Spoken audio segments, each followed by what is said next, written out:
जंगल के बीच में रहता था मोगली। कोई हम लटका नहीं, बिल्कुल नहीं, भेदियों ने पला था। वो एक सच्चा जंगली लटका था। बंदरों के साथ झूलता, परिंदों से बात करता और मछलियों के साथ तैरता। जंगल को अपनी उंगलियों पे नचाता था। उसके बेस्ट फ्रेंड्स द बालू, द स्लीपी ब्राउन बेयर और Bagheera the clever black panther. Hey there, little buddy. Ready for another jungle lesson? बलू को मोगली को जंगल के बारे में सिखाना बहुत पसंद था, चाहे उसकी लेसन्स अक्सर आम के पेड़ों के नीचे नफ्स में खत्म हो जाती थी। Stay alert, Mowgli. Danger lurks in the shadows. Bagheera हमेशा सतर्क और अलर्ट मोगली को छायाओं में छुपे खतरों से बचाता था। साथ में वो एक अजीब मगर अलग ना होने वाला त्रियो थे। वो साथ हंसते, साथ सीखते और एक दूसरे का ख्याल रखते। जंगल उनका घर था और वो उसके बच्चे। हर दिन जंगल में एक एडवेंचर होता था। मोगली बलू और बघीरा सूरज के साथ उठते, उसकी गोल्डन रेज पैटर्न से फिल्टर होती हुई। Shallow, time for a swim. बलू कहता, उसका पेट गुराता हुआ। वो ठंडी नदी में छलांग लगाते रंगीन मछलियों का पीछा करते। बघीरा थोड़ा शरीफ किनारे से देखता, कभी कभी अपना पाव पानी में डुबा देता। Always be aware of your surroundings. वो मोगली को याद दिलाता, दोपहर सीखने के लिए होती थी। बलू मोगली को अलग अलग प्लांट्स के बारे में सिखाता, उनके उसे और किनसे से बचना है।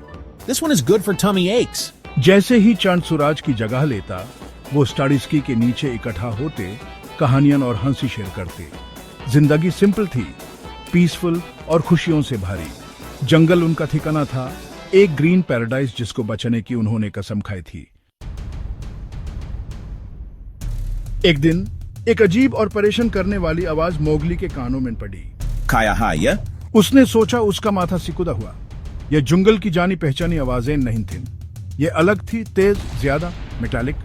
बलू जो नप लेने वाला था, अपना सर उठाया, उसके कान हिलते हुए। That doesn't sound like bees buzzing. वो बोला। बघीरा भी, जो आम तौर पर काल्म और कलेक्टेड रहता था, परेशान लग रहा था। उसकी एमरल्ड आंखें आसपास देख रही थीं। क्यूरियोसिटी उन पे हावी हो रही थी। तीनों दोस्त धीमे से अजीब आवाज की तरफ बढ़े। जैसे ही वो दिन से झदियों से गुजरे, हवा में कुछ अजीब सी स्मेल आ रही थी।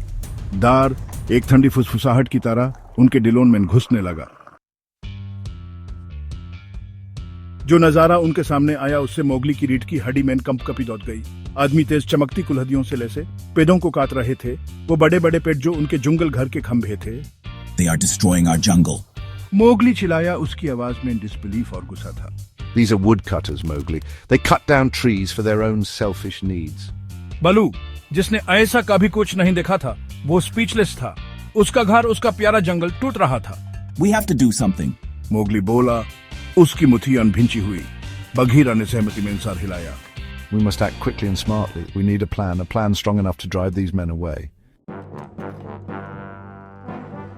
तीनों दोस्त इकट्ठा हुए। उनके दिमाग तेज चल रहे थे। उन्हें स्मार्ट होना था, ब्रेव होना था और सबसे इंपॉर्टेंट, उन्हें साथ मिलकर काम करना था। We need to scare them away. Mowgli ने कहा, उसकी आंखों में डिटर्मिनेशन चमक रहा था। But how? These humans seem fearless. बलू ने पूछा, उसकी आवाज हल्की सी कांप रही थी। We use their fear against them. We make them believe the jungle is fighting back.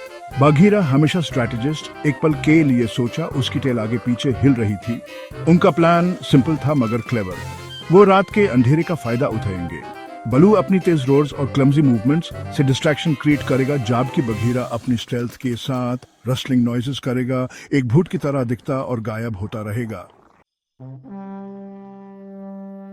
जैसे ही सूरज होराइजन के नीचे चला गया, आसमान को ऑरेंज और पर्पल रंग में रंगते हुए जंगल लड़ने के लिए तैयार हो गया। रात के जानवर हवा में अर्जेंसी से जाग गए, बड़ी बड़ी चमकती आंखों से देख रहे थे। बलू अपनी सारी हिम्मत जुटा कर वुडकटर्स के एक कैंप की तरफ बढ़ा, एक शोर मचाते हुए जो पेड़ों में गूंज रहा था। इस बीच बघीरा एक साइलेंट शैडो प्रिसीजन के साथ चलता रहा, ट्विग्स टोटा और लैंटर्न्स गिरा देता। उसका डार्क कोट रात में घुल मिल गया। डार तेज और कठिन वुडकटर्स के कैंप में फैलने लगा। जैसे ही वुडकटर्स का दड़ अपने पीक पे पहुंचा, एक नया खतरा छायाओं से निकला। शेर खान, द डरावना टाइगर, अपनी तेज नजर और तेज रोअर के साथ शोर की खबर सुनकर आ गया। वुडकटर्स को आसान शिकार समझकर वो उनकी तरफ लपका। उसके बड़े बड़े पॉज जमीन पे पड़ रहे थे। वुड कटर्स टीगर के अचानक आने से डर गए, अपनी कुल्हाड़ियां गिराकर भाग गए। We need to lure him away. Mowgli safe distance से देख रहा था, जानता था कि उन्हें शेर खान को रोकना होगा। उसने उनकी वुड कटर्स को डराने में मदद की थी, मगर वो अभी भी उनके जंगल के लिए खतरा था। जल्दी सोखते हुए मोगली ने वुड कटर्स की छोड़ी हुई आग से एक जलती हुई लकड़ी उठाई। वो जंगल के दूसरे हिस्से की तरफ भागा, शेर खान उसके पीछे, मूवमेंट और दर्द की स्मेल से अट्रैक्ट होकर। बघीरा और बलू मोगली का प्लान समझकर चेस में शामिल हो गए। उनकी कॉल्स और रोर्स अंधेरे में गूंज रहे थे, शेर खान को उनके घर से दूर ले जा रहे थे।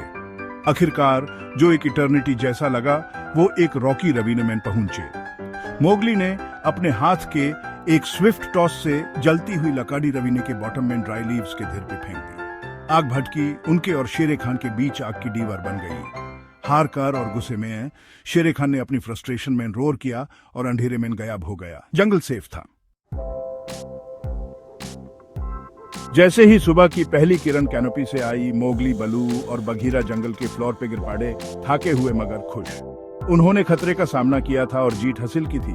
जंगल फिर से उनका था। We did it. मोगली बोला, उसकी आवाज खराब मगर गर्व से भरी। बलू ने एक थकी हुई मुस्कान के साथ मोगली के सर पे थपकी दी। We did, little man. We showed them the jungle is not to be trifled with. Bagheera ever vigilant आसपास एक लाश पार देखा। Remember, our work is never done. We must always protect our home. लेकिन अभी के लिए उन्होंने खुद को पीस का एक पल दिया। उनका बॉन्ड उनके शेयर्ड एडवेंचर से स्ट्रांग हो गया था। पटों से फिल्टर होती हुई डेप्ल्ड सनलाइट के नीचे तीनों दोस्तों को पता था कि जब तक वो एक दूसरे के साथ हैं, जब तक वो साथ खड़े हैं, जंगल हमेशा सेफ रहेगा। एक ग्रीन पैराडाइज प्यार, हंसी और सच्ची दोस्ती की मजबूत ताकत से भरा हुआ।